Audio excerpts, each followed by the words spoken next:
He's come home. Welcome back, Redrum reviewers. It is a dark and stormy night outside, which means it is the perfect night to deep dive into the Halloween classic, Halloween. Funny too, side note, I had my screen board up here the other day and my maintenance had to come in and fix something, and they fully came in and just saw a board of people's faces with large X's over their face. So we'll see if they send me a renewal letter. Let's get into it. Halloween begins with the iconic slow zoom jack-o'-lantern title sequence featuring... It's also so crazy watching this title sequence because it says introducing Jamie Lee Curtis, and the idea that this was the film that introduced her is just like wild. I also appreciate the jack-o'-lantern accuracy here. Like, that is an accurate representation of what a jack-o'-lantern looks when a mere civilian carves it, so I appreciate that. The movie starts off Haddonfield, Illinois, 1963. Halloween night. We begin in the eyes of somebody else, okay? The camera is us, we are them. This is the true POV shot. Now, am I trying to say that John Carpenter / Michael Myers, spoiler alert, it's Michael, invented the POV? Maybe. But also, this is like a legit POV shot, not like POV when you, that's not even the right way to use it. First thing from this OG POV shot is a couple making out in the doorway. The couple who was making out end up taking it to the couch. And when they're making out on the couch, the guy ends up picking up a clown mask and makes some type of reference to somebody named Michael. Now, the girl who is making out with this man is Miss Judith Myers, which is the sister of Michael Myers, the POV we are currently in, spoiler alert. She says, my parents aren't supposed to be back until after 10, so they decide to move it upstairs to get hot and heavy. As they decide to go upstairs, POV ends up going around the house and entering through the side. Now, we then see through our POV that the person we are currently inside of, and not like Judith currently, goes to the drawer to take out a knife. Now, one interesting little clue here is that the hand that goes to grab the knife seems to almost have a clown-like vibe to it. Foreshadowing. The gentleman in this two to tango then ends up coming down the stairs and it's like, oh, look, Judith, like, look at the time. I gotta go. That man could not get out of that house fast enough. And I can tell you that because our POV, AKA Michael, is literally standing there with a knife in his hand, presumably, and this guy just doesn't notice him at all. This man hit it and quit it hard. And mind you, on that topic, I timed it, and you can actually time it in this type of scenario. Like, there are some movies where it's like, we only have 60 seconds, and then they're doing whatever it is they're doing for like well over 5 minutes. And you're like, okay, maybe you can edit it to seem like whatever. This is a true POV shot, start to finish. This man goes upstairs with Judith at 3 minutes and 54 seconds. He is making his swift exit from Judith at 5:02. 1 minute and 6 seconds. A minute. Generously, a minute. The only generosity in this scenario. So the POV ends up making its way upstairs, and this is an interesting little tidbit I noticed. The clock strikes, and the clock strikes 10 times, which means it's 10 o'clock, which will be interesting in a couple of seconds. The POV ends up picking up a mask, putting said mask on, and walking into Judith Myers' room. And she is full out on display here. She is sitting down, brushing her hair in the complete nude, door open. I don't know why she needs to brush her hair because there is no way anything rambunctious happened enough for her to have to adjust it back to normal, and proceeds to meet her demise at the hands of her young brother, Mr. Michael Myers. Now, I am not here to victim blame. However, Judith didn't even attempt to save herself. She didn't attempt to run. She didn't attempt to kick him like a Chucky doll. She didn't attempt to do anything at all. She just sat there. She didn't even try to cover herself up. She had no instinct to react to this situation at all. POV ends up making its way downstairs after the demise of Judith Myers, going outside, and that is when it is finally revealed that we are, in fact, a child. At the same time, the parents are arriving, and here's what's interesting, because I kind of sat back and I'm like, is this an error? She's telling him the parents don't get home till after 10. Then, mere minutes later, the clock strikes, it's 10. And then based on what Judith had explained at the beginning, the parents end up showing up just after 10. And then I put the pieces together and I realized Judith knew exactly what she was signing up for when she went upstairs with that man. She said, my parents aren't supposed to be home till after 10, knowing full well that was in like max 5 minutes. She knew this man did not need more than 5 minutes to do what he came here to do before he was going to be out that door before her parents got home. That is diabolical. Judith, stand up, metaphorically and physically. Michael was able to do that to you with absolutely no fight or flight instinct. We then cut to Smith Grove, Illinois. The night before Halloween, 1978. 15 years in the future. It's a dark and stormy night. And this is our first introduction to a very important character in the Halloween film, Dr. Loomis. Now, Dr. Loomis is driving in a car with a nurse, and they are basically giving us a bit of exposition on what they're about to walk into. Now, funny thing that's interesting, the actress that plays Annie, we'll get to that, her name is Nancy Loomis. And it's like, what came first, the chicken or the egg? Did they hire Nancy Loomis and then happen to call one of their characters after the actress's last name? Or was it just happenstance that one of their characters also happened to have the name as one of the actresses they cast? You let me know. We see that they are driving up to the Illinois State Hospital. Uh-oh. He is talking about how there is a patient that hasn't spoken in 15 years. The nurse is trying to figure out like what they're gonna be dealing with. Loomy boy's over here like, look, don't underestimate him. And in this conversation, Dr. Loomis keeps calling the patient it. And the nurse is like, well, we can at least call him a him, right? And Loomy boy's like, haha, no. And that's actually a funny little comparison because obviously the person we were talking about is, spoiler alert, Michael Myers. And Michael Myers is a boy that likes to dress as a clown and gets called it. Did it completely rip off its entire plot line from Dr. Loomis? So here's an interesting plot point that we get a lot in this film. Dr. Loomis is telling everybody repeatedly, this man is evil personified, okay? There is no life in his eyes. He has no remorse. He cannot really distinguish between life and death. And he is just constantly being made fun of or undermined by people not taking him seriously. Like, he knows how dangerous Michael is,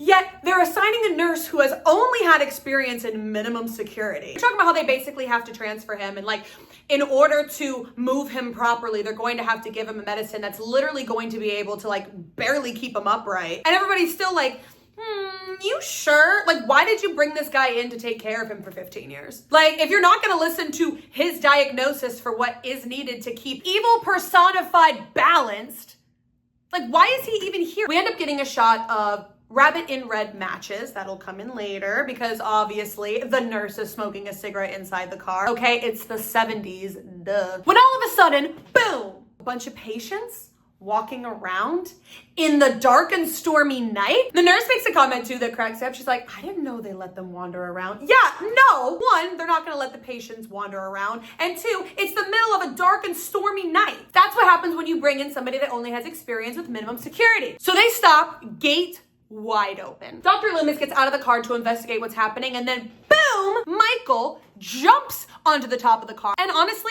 there are not a lot of moments where you can even attempt to capture Michael's face, but like this is one of them where like if you pause at just the right moment, you'll see his face. His hand through the window, just pulling Nursey's hair. She gets a moment of reprieve. She backs up to the other side of the car, like he can't just come around the other side of the car. And all of a sudden, the hand comes down, breaks the windshield. Now, this is interesting. In one of the behind the scenes, when they were making this movie, they exposed that the guy that had to break the window had like a wrench in his hand, and he used that to break the window. And now every time I watch the movie, I just see the hand with the wrench sticking out, but I just like to pretend that like, you know, Michael found a wrench. Even though I have to go check, I'm pretty sure he was wearing a hospital gown that comes to like his shoulder. We don't have to think about that. So she gets out of the car. Michael jumps into the car off of the roof, speeds away. The evil is gone. Now we're gonna talk about how Michael has been in the institution since he was 6 years old and somehow knows how to drive a car. No. We then cut to Haddonfield. Ooh, we're back. And it is now Halloween. She said the title. And this is where we get introduced to our iconic Scream Queen final girl, Miss Laurie Strode. Now, Laurie is on her way to school. And as she's walking, her dad comes out of the house and says, don't forget to drop the key off at the Myers house. Laurie says, okay, bet, I can do that. Continues walking. In comes a little boy. Tommy. And we find out that Tommy is a little boy that Laurie Strode tends to babysit for, and she is going to be babysitting for Tommy this Halloween night. It is at this point that they reach the Myers house. Bum bum. And Tommy's not having it. Tommy's like, you're not supposed to go up there. Laurie's like, my dad's literally selling this house. I gotta leave the key. Like, we need to make some money. Babysitting isn't cutting it. Tommy's talking about how kids from school keep saying that it's haunted and bad things happen there. And it's interesting because Laurie seems to kind of brush him off as if like there wasn't a horrific murder that happened like 15 years ago. And I don't really know how she doesn't know about this, if even the kids in Tommy's school do, but like, whatever. And as this is happening, boom, face through the door, looking at Miss Strode. Talk about how there's nothing in the house. She's delivered the key, they end up walking away, and then all of a sudden, we see a body walk out into the sidewalk in broad daylight and stare as Miss Strode strides down the street. Now, this is gonna be a big thing in this film where Michael is genuinely able to just stand in the middle of like open spaces and nobody clocks that it's uncomfortable. Like, let's not even talk about the fact that this man's like well over 6 feet down, girl. He's wearing a creepy mask and not saying anything. Laurie's dad said that somebody was gonna be stopping by the house at like 10:30 that morning, which means this is easily like 8, 9 a.m. And Michael's pulling these shenanigans at 8, 9 a.m. No, thank you. We then cut to Mr. Loomis talking to somebody, presumably from the Illinois State Hospital. And they're just going back and forth blaming each other. Just two men going back and forth and being like, you, no, you, no, you, no, you. And Mr. Loomis is once again clocking Michael's every move, okay? He's like, I know where he's going home. And then the guy from the state hospital's like, nah, that's 150 miles. He doesn't even know how to drive. And Mr. Loomis is like, well, maybe somebody here taught him. Clock it. And this is just another scene of like, nobody believes Dr. Loomis. Why do you have him on salary? We then cut to Miss Strode in class, and they're having this discussion talking about like fate and destiny. And basically how like you can't really outrun it. Like whatever your fate is, you're just kind of destined no matter what to experience. And as this is happening, she ends up getting distracted and looking outside, and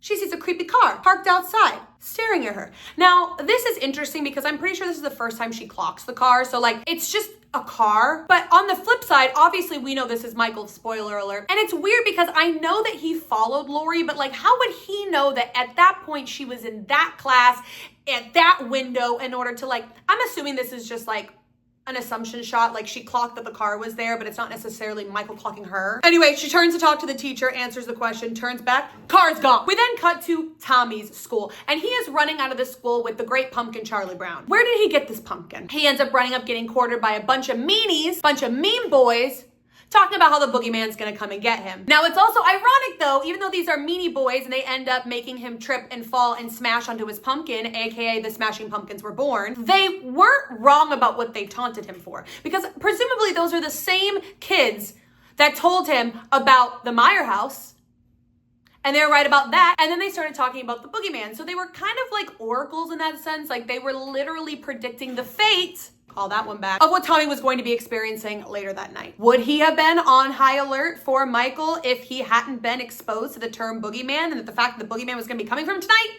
I guess we'll never know. But those kids do suck. One of the kids runs away, bumps into, We then cut to Dr. Loomis at a random phone booth in the middle of nowhere. And he is once again warning people about Michael in a way that they will not listen to, comprehend, or respect. And it cracks me up because like, it seems like Dr. Loomis is an esteemed, and also I'm assuming that the Michael Meyer case is probably one of the most prolific in the town. But also, again, like Laurie didn't even really seem to take it that seriously, so why would the police? But like, you would assume if there was an escape of somebody like Michael Myers, like the law enforcement of the place that he committed the crime would be informed of it. And just the fact that they do end up finding this out and they don't take it seriously at all is like incredibly concerning. But anyway, so after he finally hangs up this phone in the middle of nowhere, he happens to stumble across an abandoned garage mechanics truck, and strewn, not strode, along the truck is a mental patient's garb. which leads him to believe that Michael has found a new outfit and is on the move. Now, what are the odds? Where Michael ended up dumping his garbs and finding new ones, then presumably meeting the demise of the driver of that truck, happened to be exactly where he had pulled over to use the phone booth. What a coincidence. Maybe you could tell yourself like, oh, it's because, on this long dirt road, the only place that somebody would be pulled over for him to attack would be like to use a phone booth, but it's just a little convenient. Dr. Loomis looks down, finds the rabbit in red matches that were originally in the car from earlier that Michael had stolen, which just confirms if the abandoned truck with mental patient garb wasn't enough. This is Michael. This isn't the other mental patient that ended up escaping that night. No, this is for sure Michael. He discovers the rabbit in red matches, but doesn't happen to discover the lifeless body of the mechanic driver himself, only a mere couple feet away. Now we're going to be introduced to one of Laurie Strode's friends, Linda. They're walking home from school and they're talking about how the school dance is tomorrow, which is an interesting uptake for the school to decide to have an annual dance the day after Halloween. I have to take down all the Halloween costumes just to put up whatever theme they've decided for the school dance the next day conundrum. Like, you think they couldn't have waited like a week or two after Halloween to put on a full-on dance? Like, you think you're putting a lot on your plate for no reason, you know what I mean? We then, on our girl gossip trip home, meet Laurie Strode's other friend, Annie. We're gonna do a little switcheroo. Now, Annie comes up complaining about this guy, Paul. Paul is presumably her boyfriend. And Paul ends up telling her that he got grounded tonight on Halloween of all days because he decided to go around playing some Halloween pranks. Paul's a little prankster. So her and Paul's plans got canceled. It is then that Laurie realizes, shoot, I left my chemistry book. And her friends are like, who cares? I forget my chemistry book all the time. Forget about it, okay? We're already halfway home. We waited 15 minutes for Annie. We're not turning back. And it is then that we discover that mysterious car that was outside of Laurie Strode's classroom earlier is now driving, presumably following, behind them. Now, Laurie clocks something's a little weird. Her friends, no survival instinct. They're like, oh, is that Devin Graham? Oh my God, he's so cute. Meanwhile, Michael's just like, Annie can't let it go. Annie keeps wanting to tease this random car because there's no reason to think that it's anybody other than the student that they think it is. And so she's like, hey, speed kills. Mind you, he's going like 20 miles an hour. Like, I know it's in a residential area, but like this man isn't like Fast and Furious, like turbocharging it. He's like going at a pretty relatively normal speed. And at that, boom, car comes to a complete stop. Annie's like, oh God, people can't take a joke nowadays. Laurie looks at her friend and she's like, Annie, someday you're gonna get us all in some deep trouble. Oh boy. And Annie says that she hates a guy with a car and no sense of humor. Well, she's in luck. She's dating a guy with a big sense of humor and no car. We'll get to that. Annie and Laurie talk about how they are both going to be simultaneously babysitting across the street from each other tonight. Annie is going to the Wallaces and Laurie is going to the Doyles. We also then find out that Linda's got a little plan. Linda and her boyfriend, Bob, are going to sneak over to the house that Annie is babysitting so that they can get hot and heavy upstairs. There's also a lot of things that happen in this film that parallel things that happen in Scream. One of them being being a plot point. Remember that. Our trio ends up separating and Annie and Laurie are continuing to walk home. And it is at this point that we finally get a more clear-ish look at who has been stalking them. Mr. Michael Myers himself. I loved you in Cat in the Hat. Boom, he's standing there, he's watching them behind a bush, not saying anything, he was just standing there. Menacingly. Laurie sees him, Annie doesn't. Laurie's like, hey, that's the guy with a car and no sense of humor. Annie goes to confront him, but by the time Annie gets to the large bush, boom, he's not there anymore. She, of course, doesn't believe Laurie at all. She's like, poor Laurie scared another one away. These are your friends? Laurie says goodbye to Annie and then turns around and then runs into Mr. Brackett, Annie's father, who is also the town sheriff. They have a casual conversation. He says, it's Halloween night. Everyone's entitled to one good scare. Have a good night. It's at this point that Laurie finally arrives home and kids are already trick-or-treating. And that's interesting because I know kids trick-or-treat early, but like how early? She just walked home from school. She walks inside, she goes to close her bedroom window and boom, who's staring at her from down below menacingly? Mr. Menacing Michael Myers himself. She blinks, he's gone. Now in this scene, we have two futuristic callbacks to the Conjuring cinematic universe. A spooky individual being placed somewhere in an outdoor laundry clothespin setting. And when Laurie turns around in her room, Annabelle's just hanging out back there, so clock that. All of a sudden, Laurie's phone rings. She goes, she picks it up, and she can't really hear anything. She hears like a weird chewing sound, and she's like, hello, like, what's going on? Hello? Hangs up the phone. Immediately gets a call back. It's Annie. Why'd you hang up on me? She's like, what are you talking about? You didn't say anything. And Annie's like, I was chewing. You didn't hear me? You didn't think to maybe call her after you swallowed? Since Annie and Laurie are going to be babysitting at houses across from each other, Annie says that her mom is going to let her drive her car, and so she's going to come and pick Laurie up at 6:30 p.m. So we cut to 6:30 when Annie's coming to pick up Laurie, and Laurie is walking out with a giant pumpkin that she procured because Tommy had told her earlier in the day that he really wanted to carve jack-o'-lanterns. Which also begs the question, like, what would have happened if Tommy came home with the jack-o'-lantern? Would they each just have their own jack-o'-lantern to like carve? Like, really, if we think about it, those boys solved two different problems without even realizing they were doing it. They still suck though. We do not stand. So Laurie gets in the car and immediately Annie passes her a joint. Now here's an interesting tidbit we need to think about when going in these deep dives. The rules on how to survive a horror movie, okay? By Mr. Randy Meeks from Scream himself. Rule 1, you can never have sex. Rule 2, you can't drink or do drugs. Rule 3, you can never say I'll be right back because you won't be back. Now Judith Myers, okay, Michael's sister, she broke rule number 1. I don't know if there's a certain time length of having to participate in the rules, but she did in fact break the rule in some capacity, and she met her untimely demise. Laurie and Annie in this scene vehemently break rule number 2. They do schmugs. Anyway, we then cut to a scene of Dr. Loomis in a cemetery with a cemetery worker who is going to show him Judith Myers, Michael Myers' sister's gravestone plot. And lo and behold, when they get to the plot, guess what's not there? A headstone. You know what is still there? Her body. So a win is a win. Dr. Loomis says, "He came home." We cut back to Laurie and Annie still smoking that joint in the car. They're breaking rules for a heck of a lot longer than Judith Meyer did. Creepy car pulls up behind them once again. And while this is happening, it's interesting because Don't Fear the Reaper is playing underneath. Also something from Scream. Did Halloween come out way before Scream? Yes, but just the Scream video came out before this one, so timeline. They end up noticing that this hardware store on the corner has this crazy burglar alarm going off, okay? Wee, wee, wee, wee, wee, wee, wee, wee. And who is there? Annie's dad, the town sheriff. Annie is freaking out. She's like, oh my gosh, put that joint out. Put that joint out. And mind you, while this is happening, her windows are up. Her dad's definitely smelling it the second he puts those windows down. They pull up to the hardware store and Annie's dad ends up telling them that somebody came in, broke into the hardware store and took a couple of things. It's just a bunch of silly kids playing a prank on Halloween. You know, they took a mask, some rope, and a couple of knives.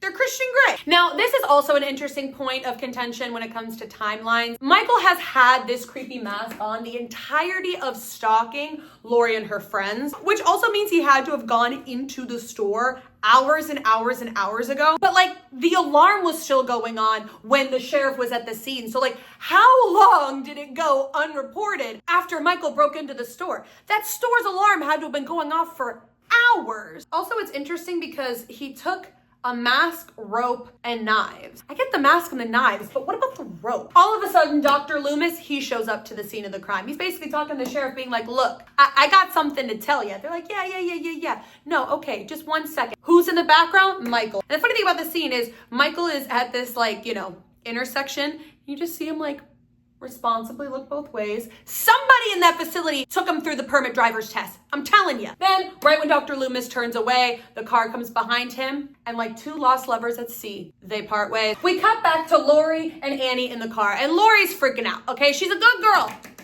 She's a final girl. Even though she broke rule number 2, she's the final girl. And she's like, your dad totally smelled it. And Annie's like, no, he didn't.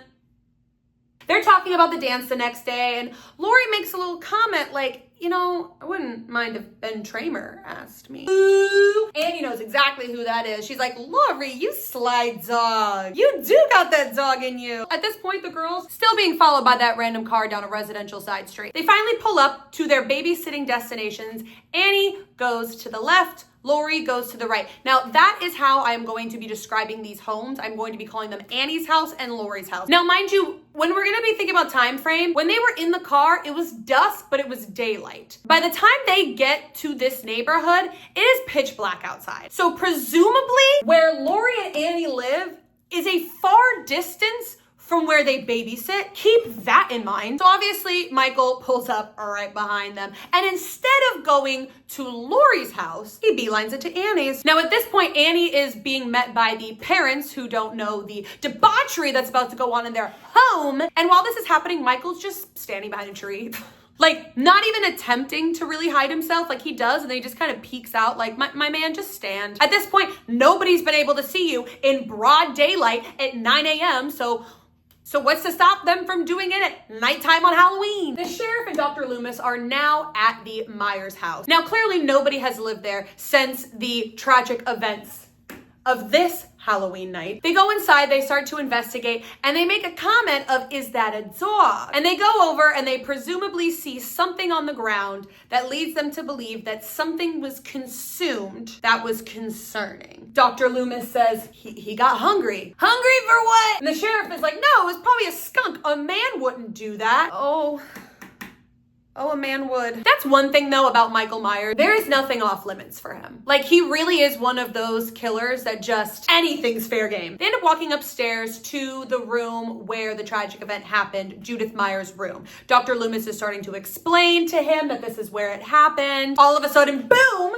Piece of the roof crashes through the window. The sheriff is talking to Dr. Loomis being like, hey, you seem a little scared, buddy. And it's like, yeah, have you not listened to anything this man has said to you in the past couple of hours? You saw what this man has done downstairs. Then Dr. Loomis starts talking about the 15 years that he was with Michael, okay? The first 8 years was him trying to reach him, okay? Him trying to do the like doctor part of Dr. Loomis. The remaining 7 years was him trying to figure out how to keep this man inside, which also then goes back to how the hell did he escape if this man spent 7 years trying to keep him inside? He also says that when Michael came in, he was 6 years old with a blank, pale, emotionless face. Talk about wearing your emotions on your sleeve. The blackest eyes he'd ever seen. The devil's eyes. And he basically says that Michael is just pure evil. And when this guy's like, hey, pure evil, maybe we should like alert everybody. Dr. Loomis is like, wait, don't do that. Don't tell everybody about it because then they're going to see him on every street corner.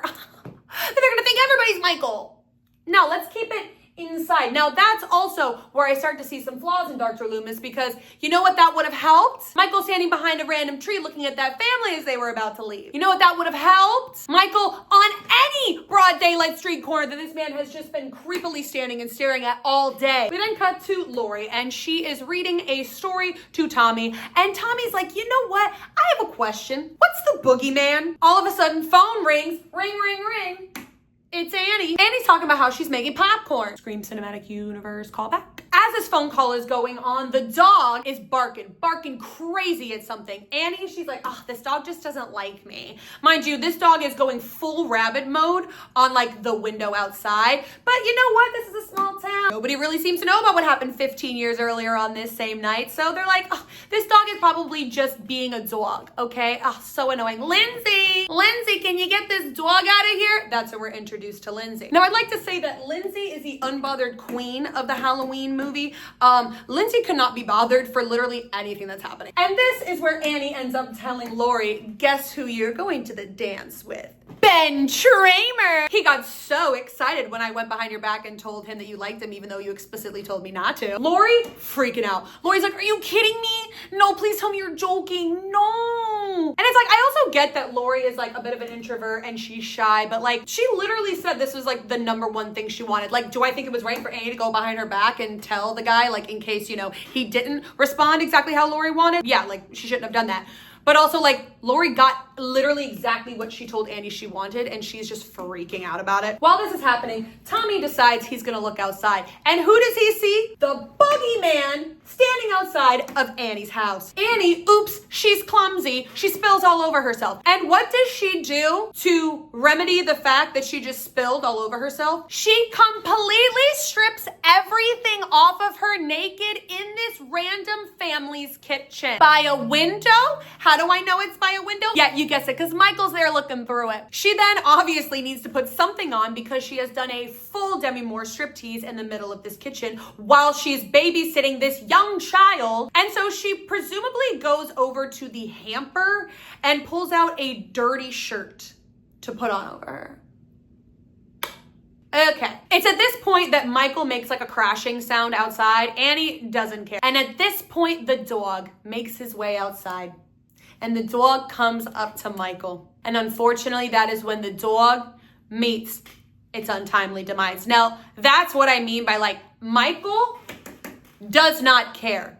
There are no lines that Michael will not cross. We then cut to Tommy talking to Lori, and this is where he brings up the boogeyman again.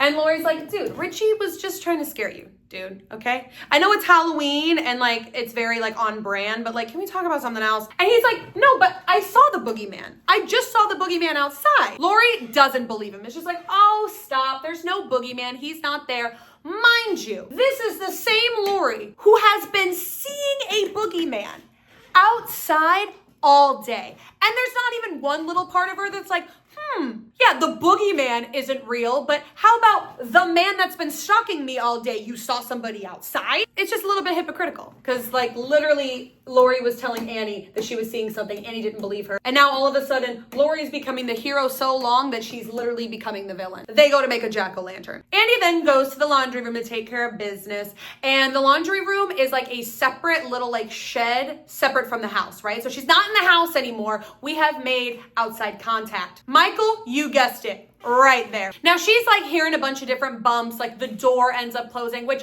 mind you, in the Halloween cinematic universe almost seems to be like a telepathic power that Michael has, is the ability to slam doors when he's not touching them. Like the door slams from the inside in this scenario, and Michael's on the outside and he doesn't touch it. So unless he has some type of invisible string, the rope, he's able to like get that door slammed and closed without being anywhere near it or touching it at all. Now Annie thinks this is Paul playing one of his little pranks because again, remember, Paul's our prankster. But alas, it's not. And that same door slams again, but this time it locks from the outside. Oh no, she's locked herself inside. Now, as this is happening, the phone inside is ringing. Ring, ring, ring. She picks up the phone. It's Paul. Duh. Paul's like, come on, go tell Annie it's me. She's like, well, she's, doing her laundry right now. And he's like, yeah, that's great. Well, can you go tell her that it's me? But Lindsay's like, yeah, I guess I'll go tell her. Hangs up the phone on him. Lindsay goes outside to go find Annie. Where is Annie? She's stuck in a window. Full stepsister scenario going on here. Lindsay helps her get out of the window and Annie's like, please promise me you won't tell anybody about this. Like, it's so embarrassing. Please don't tell anybody. Lindsay's like, I'm not gonna tell anybody. Goes inside, picks up the phone when Paul calls, immediately tells him. Oh, also, mind you, while all this is happening, Michael is just in windows, watching but not being watched. So finally, Annie is on the phone with Paul, and Paul basically says like, hey, like my parents are like gonna be out tonight, so like you should come and pick me up. She said, or you could bring yourself over, and he goes, nah, like you have the car, come pick me up. A man with a sense of humor, but no car. They're dirty talking to each other. He's being like, you only think about, this dirty talk stuff. And she goes, no, I think about other things, but like, why don't we get you over here so we can do them instead of thinking about them, which completely contradicts what she just said because he said, you only think about that stuff. And then she's like, no, I think about other stuff. And that other stuff was the exact stuff he says she always thinks about. So Annie needs to go pick up Paul to bring him back to do the naughty. But Lindsay doesn't want to go. She doesn't want to participate in this tomfoolery. But she realizes, hey, I can't just leave Lindsay alone, which I'm not gonna lie is actually a shocking choice. Like, I fully could have seen Annie leaving Lindsay alone. And she goes, well, what if I can make it so that you can hang out with Tommy Boy? Lindsay immediately gets up, sold. So Annie walks across the street with Lindsay to drop her off with Lori and Tommy. Now, where is Michael during all of this? Literally crouched down behind the car. You know, the Dr. Loomis car that he's been driving around all day. Clock that. Which is interesting, like Lori hasn't clocked the fact that that same car's outside. So they walk inside. Lori is in the midst of carving this jack-o'-lantern alone. Tommy boy over here wanted to do this jack-o'-lantern so badly, yet Lori's over here doing all the hard work labor herself. Lori finds out what Annie's up to, and Lori's like, no. You are not going to stick your babysitting duties on me tonight. Not gonna happen. And Annie's like, come on. My prankster boyfriend Paul was able to get away for a little bit. Please, we want to break rule number 1. And Lori's like, fine. If you tell Ben Tramer that you were joking about me going to the dance with him, I'll watch Lindsay. And of course, Annie's like, yeah, I don't really care if you go to the dance with him or not. Fine, so I'll call him in the morning. But here's what's so crazy. Lori wanted this. Like, I know that she's uncomfortable, but like Ben Tramer got excited that she wanted to go to the dance with him. Mind you, a dance that nobody had a date for 12 hours in advance. And now what Lori's doing when she gets exactly what she wants and the guy that she wants to get it with wants it too, is literally doing something she doesn't want to do for her friend so that her friend can then go to that guy that got really excited about her and be like, ha, just joking. She doesn't want to go with you. That's so mean. Like, now Ben Tramer doesn't have a date for the dance. And it seems like you were playing a mean prank on him and messing with his heart. I don't like that. And mind you, she's gonna have to tell Ben Tramer in the morning. The morning of the dance. Diabolical. So Annie walks back to the house, tries to get in the car to leave. She's like, oh my God, car locked, no keys, walks back inside. But also this is weird because it's like her car. She should know that the keys like aren't in her car. She should know that it's in her purse. So she goes, she gets the keys in the purse, comes back out, car's already unlocked, doesn't even faze her, okay? Her mind is on getting it put down by prankster Paul. Okay, she's not thinking about it. Also, is leaving keys in the ignition just like a thing? I mean, technically in Scream, Sydney thought the keys were gonna be in the sheriff car ignition, so maybe. She sits down in the front seat, kind of realizes something's off, and then bam, Michael pops up, backseat, one arm strangles Annie, takes a knife, whoop-ah, gives Annie her untimely demise. In the arms of the angel. Now, mind you, he literally did all of this one-handed from the back seat of the car. She then slides down, face slams on the horn.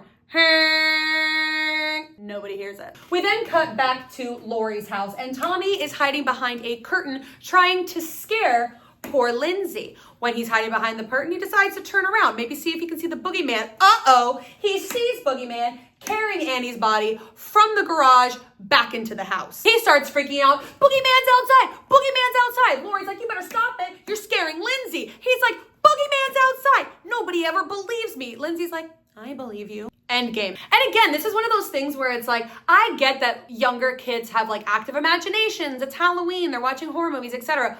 But again, like, you've been stalked by a creepy man in a mask all day. You don't want to even like consider he's telling the truth? We are back at the Myers residence, and Dr. Loomis is pulling a full Michael and hiding behind a bush. Casually ends up passing some time by scaring some kids who were trying to dare each other to go up to the house. Gets his little giggle, funny, haha, gets around scared, boom, sheriff is back. Sheriff's like, look, there's nothing crazy going out tonight. Some parking violations, pranks, getting high. He glocked them. Starts to not believe him again. Loomy boy's over here like, look, Sheriff, death has come to your little town. You can either let it happen or you can help me stop it. And the sheriff's like, okay, I'll try to help you stop it. But also, if what you say is true, damn you for letting it happen. Once again, all falls back on him. Like, this man wasn't trying for 7 years. Keep Mikey boy locked up. We then cut to Linda and her boyfriend, Bob. Now, Linda and her boyfriend, Bob, pull up to Annie's house. Remember the plan where they were gonna sneak upstairs to break rule number 1? Which is interesting because now that Annie and Paul were gonna come back to break rule number 1, what the hell was going to be going on in the house? They pull up in their van, drinking, already breaking rule number 2. They go over their plan. They're like, we're going to come inside because, mind you, at this point, they don't realize that Annie left to go get Paul. They think Annie's still inside with Lindsay, and they were going to be the only ones getting hot and heavy. Linda talks about how they're going to go inside. They're going to talk for a little bit, and then Annie's going to distract Lindsay, and they're going to go scurry upstairs. And then Bob over here says one of the most get Chris Hansen on the phone now things I have heard in a horror movie. He says, I rip your clothes off, then you rip my clothes off, then we rip Lindsay's clothes off. What the man's computer. Check this man's hard drive. Wait, this was in the 70s. Check this man's pager. No. Check this man's quill. So they immediately get out of the car. Bob ends up picking Linda up to bring her inside. Never closes his van door. I hope it gets stolen. They come inside, open the door, and all of a sudden, that's weird. Nobody seems to be home. All the lights are off. So they're looking around. They're trying to figure out where everybody is. Maybe Annie took Lindsay somewhere. All of a sudden, they're like, I don't care. I need to get hot and heavy on this couch. Now they start getting hot and heavy on the couch. All of a sudden, boom, Michael just standing and watching in the hallway, just standing and watching. Lori, Lindsay, and Tommy finally finished the jack-o'-lantern that I can only assume Lori did all the work for. Very mother mode Lori Strode. All of a sudden the phone rings, ring, ring, and it's Linda asking Lori, hey, do you know where Annie went? And how long it's gonna be before she comes back? Lori's like, oh, she's not back? That's weird. That's suspicious. That's weird. Well, whenever she comes back, can you tell her to call me because I need to know what time to put Lindsay to bed. So then we cut to the hot and heavy scene of Linda and Bob going upstairs to break rule number 1. Now, mind you, that is clock it 2 rules that they have broken in the span of 5 minutes. There's also a bedroom jack-o'-lantern. Do the parents just keep a jack-o'-lantern in their bedroom? And if so, did they keep it on the whole night? So they finally finish their coitus, if you will, and the phone rings again, ring, ring. And mind you, it's phone here, Bob here, Linda here. And Bob is like, Linda, why don't you answer the phone? Bob, why don't you answer the phone? How about you put some work in other than a 30-second pump session and a Chris Hansen news special? He ends up just taking the phone off the hook. He had enough energy to take the phone off the hook, but not to answer said phone himself. Then, you know what? They're ready, okay? It's been 30 seconds. It's time to go for round 2, okay? And round 2, if you can believe it, 20 seconds tops. Mind you, Michael, right there. Bob finishes his premature pump session, and Linda's like, oh my God, fantastic. Girl, we know that was not fantastic, okay? Stand up. Linda looks at him and it's like, look, can you go get me another beer? And he's like, why don't you get me a beer? And she's like, get me a beer. Do you have any idea what I had to just go through? So Bob decides, you know what, maybe I won't just be a selfish this entire time, and I'll go up and I'll get the beer. And before he gets the beer, he subsequently breaks the rule that seals his fate. He goes, I'll be right back. Curtains. He goes downstairs to grab a beer, and all of a sudden, back door's creaking. That's weird. He looks around, thinks Annie's pranking him, thinks Linda's pranking him. Checks a door, nobody's there. Turns around, checks another door, boom! Michael. And this is another instance where I'm talking about the back door was creaking open when Michael was hiding in a closet. So how did Michael get the door to telepathically creak without him touching it? Rope? He comes in, strangles Bob with one arm, lifts him up on this door frame, takes the knife and plunges it through Bob, sending him to hell where he belongs. And the amount of strength it took, he literally pinned Bob to this wall with just a butcher knife and pure love of the game. And then there's a moment where Michael steps back, and it's almost like he can't believe what he just accomplished, because he tilts his head a little bit and tilts his head the other way. Then tilts it again for good measure. In the arms of Chris Hansen. We then cut back to Linda in the bed, and she's sitting there like, hey, where's my 30-second round 3? All of a sudden, bedsheet standing in the doorframe with Bob's glasses. She's like, oh, you want to play psycho killer? She's starting to taunt with him back and forth, and all of a sudden, obligatory shot. She's flirting with him, going back and forth. He's not saying anything. That's suspicious. That's weird. And Linda clocks it. She's like, oh, fine, you're weird. Hello? You're just now finding that out? So she gets up and she's like, oh, this is stupid. Nothing's happening here. I'm gonna call Lori. I wanna find out where Andy and Paul are, because maybe that'll spice some things up. She gets on the phone, Lori picks up, and bam! Michael comes from behind her, strangles her with the phone cord. But Lori thinks it's another prank, because remember earlier, she was hearing weird sounds too. So she's like, oh, Annie, first I'm hearing you're chewing, now I'm hearing you go to Pound Town. What is this? There's 900 numbers for that. And with that, Linda meets her untimely demise. Now Michael then ends up picking up the phone, as if he's gonna talk into it. Lori freaks out, she hangs up. In the arms of the angels. Hey, I'm getting pretty good at this. We then cut back to the Meyer house. Dr. Loomis still there. He's, looking around, and I guess he finally decides to look behind him. And that is where he spots the car that Michael stole. Oh my God. He's freaking out. He's like, oh my God.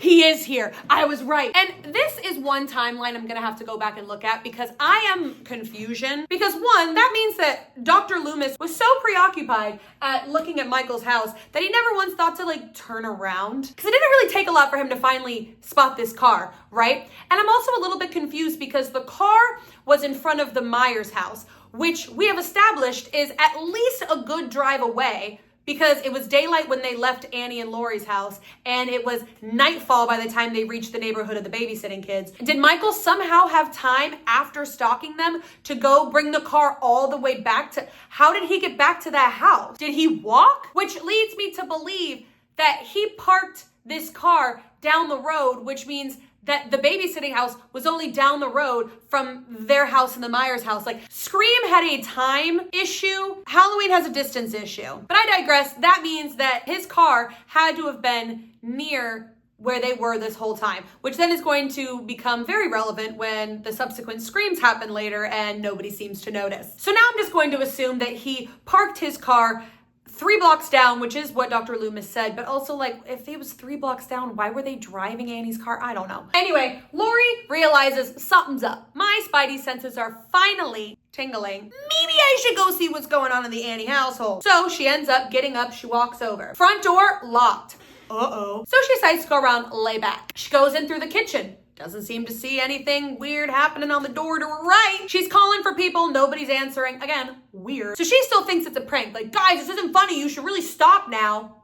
They don't stop now. She suddenly hears a creak from upstairs. And she's like, ha ha, I gotcha. She slowly starts to creep up the stairs while simultaneously, she walks up. She sees a light at the end of the hallway. So she decides to creep up, look into the light, and bam! She sees Annie sprawled out, unalived, on the bed. Judith Myers' missing headstone behind her. And this is one thing too I try to wrap my head around.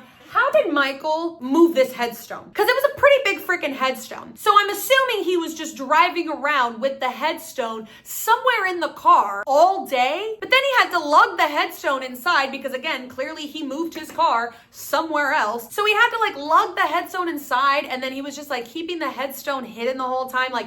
That's what I want to see. I want to see the BTS of Michael dragging that headstone around. Lori freaks out, backs up, hits the closet door, bam! Bob comes swinging down. Double freaks out. She backs up, ends up hitting the wardrobe. Bam! Linda's there, somehow fitting inside that tiny wardrobe. Honestly, I don't want to think about what Michael did to get her into that wardrobe. She freaks out. She runs into the hallway. She backs up. Now, mind you, doesn't seem to think that there could be somebody in this house. So she freaks out. She runs in the hallway, and she does what Laurie Strode does best, just stand there. All of a sudden, we get this really creepy, scary, ominous shot of Michael's white mask peering out of the dark abyss behind her, and bam, comes behind her, butcher knife, slices down the side of her arm. Now this is interesting too because he barely nicks her. I'd have to think that he was trying to taunt her because he literally could have gotten her right then and there, but he didn't. He barely slices her. It's a tiny little droplet. But what this does end up doing is subsequently make her fall completely over the 2-story banister and down to the very bottom of the stairs. It's not looking good for the Strodemeister here. So she finally gets the strength. She gets up. She runs to the front door. Uh-oh, locked. So she runs around to the back to the kitchen. Uh-oh, Ray. That's right. Michael has literally thought of everything 3 steps ahead of everybody. He is playing chess while everybody else is playing checkers. So finally, she has locked the kitchen door, but uh-oh, that's not going to stop Michael, man. He slams his arm through a wooden door. Never underestimate your opponent. At this point, she has done the Laurie Strode just stands there for far too long. So she finally decides to break the glass in the door with her arm, push the rake aside, open the door with mere seconds to spare, and run out. Now she finally gets out of the house and she is yelling, screaming, somebody help me, please, somebody help me. Everybody else, la la la la la, can't hear you. Now, mind you, this is what I meant by like Dr. Loomis is within like 3 blocks of this and he can't hear this at all. Well, maybe if they had the sheriffs and everybody else on lookout from before, something like this might have sent some alarm bells off for the neighbors, but you didn't want to tell them that. So they just think this is a normal everyday Halloween thing. She goes up to a house, she's banging on the door, lights come on, they see her, lights immediately come back off. They said, "You're on your own, Blondie." So Lori runs back to the Lori house. All of a sudden, can't find her keys. All of a sudden she looks back, boom, Michael boy coming out of the Annie house straight for her. And he is at a leisurely pace, okay?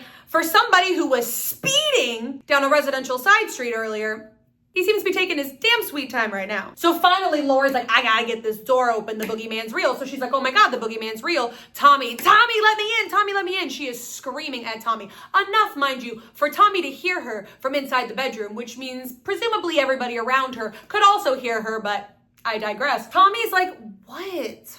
Sleeping. She's like, let me in. She's freaking out. Tommy has taken on the Lindsay syndrome. Could not care less. Could not be bothered. He's taking his damn sweet time. He finally comes downstairs. He unlocks the door. Lori's like, go upstairs. Lock the door. Laurie Strode comes in the house, tries to pick up the phone to call the police. Phone line's been cut. Where have we seen that one before? That's also a thing. Like, Michael has so much time to like carry in a headstone, cut the phone cord, move a car. Lori turns around, realizes, side door's open. You're cooked. At this point, fight, flight, or freeze, she kneels by the couch and she's sitting there and she's freaking out and she happens to be next to a stack of knitting needles. Good. He pops up once again behind her, takes that knife, bam, into the couch, misses her again. That is 2 strikes, Michael. What's going on? He's off his game a bit. At this point, Lori reactively takes the knitting needle, bam, stabs him in the neck. She picks up the knife. Good. Now at this point, she peers over the couch, right? Realizes he's not moving. And so what does she do in response to this? She slides down on the couch, drops the knife. Bad. Mind you, we then cut to Dr. Loomis roaming the streets. Doesn't hear any of this. Doesn't hear any of this at all. Sheriff's car pulls up. He's like, hey, look, Michael, car 3 blocks down. I'm gonna take this way. You go ahead and look over there. So that also confirms that the car was parked 3 blocks down. Distance does not make the heart grow fonder here. Lori starts slowly creeping up the stairs. She did it. She slayed the boogeyman. Knocks on the door. Hey kids, everything's fine. It's okay. My tiny little thin knitting needle to the neck took out the boogeyman who was able to completely break through a wooden door with one hand earlier. All of a sudden, boom, Michael coming up the stairs. She has not got him. So once again, tells the kids, hey, lock yourself in the door. She turns around, she runs into an adjoining room. Ends up looking around, where can I hide? I know, closet. Ends up shutting the door with presumably a ribbon. Mind you, like I said, just broke a wooden door with one hand. Whatever floats your boat. Michael then ends up coming in the room and finding her immediately and sits there and I will say tries to shake this flimsy closet door open for way too long. Like, okay, let's not pretend like she actually had a chance here. That door wasn't even stopping Tommy or Lindsay. Finally, he does what he does best and he shoves his arm through the door, breaking it. And as this happens, she realizes maybe I should fight back with something. So she goes up, she finds a wire hanger and she ends up going and poking Michael immediately with the wire hanger. Direct eye contact. Michael drops the knife. Lori picks it up again. Good. Stabs him in the chest. Good. And at this point, Lori Strode's finally got a little bit of confidence. Like, the knitting needle didn't do it. The hanger to the eye didn't do it. But the knife to the chest, right? Any logical person would think a knife to the chest did it, right? So she picks up the knife, two-handed, and she's walking around Michael's lifeless body. And as she almost gets around him, she intentionally throws the knife away again. Bad. She then knows that this one did it, right? So she unlocks the door. She looks at Tommy and Lindsay and goes, look, go down to the Mackenzies, call the police and tell them to get over here. So, all right, we're finally gonna be able to call the police. So the kids immediately come running, screaming out of the house down to the Mackenzies. Who happens to finally hear this? Dr. Loomis. He's here. Lori then triumphantly collapses against the door frame. She has finally defeated the boogeyman, or has she? Because Michael immediately sits up like a plank, and comes to attack her. Now, the crazy thing about this is Michael didn't even bring the knife. Michael's like, you know what? I missed you twice with the knife earlier. I'm not gonna miss you again. You don't have to do me any favors, okay? I can handle this myself. So she stands up, walks into the hallway. He comes up behind her and bam, starts to strangle her from behind. She fights him, ends up ripping off his mask. And that is one of the only times we actually get to see Michael Myers' face. And I remember when I first saw this movie, I thought that by ripping off the mask, it showed that Michael had a deformed face. Now, when he was a kid, he didn't, but maybe something had happened in the hospital or something. But after a couple rewatches, I finally realized, no, it was just his swollen eye because Lori had stabbed him in the eye with a wire hanger, which is also interesting because he does have side effects, presumably then, of the things that happened to him. Something to think about. All of a sudden, Dr. Loomis comes up the stairs. Right as Michael's starting to put the mask back on his face, boom! Pews him in the chest. But one is never enough. He pews him another good solid times. At least 6 or 7 shots to the chest. Michael directly takes. Michael ends up falling over the balcony 2 stories down. Dr. Loomis comes up, and now you'd think at this point, he has to be down, right? Knitting needle to the neck, wire hanger to the eye, knife to the chest, 6 or 7 shots to the chest as well. But when Dr. Loomis goes to peer over the balcony, Michael's gone. Bum, bum. Ding, ding, ding, ding, ding, ding, ding, ding, ding. Crazy work. Now, how could a human survive 6 shot wounds to the chest?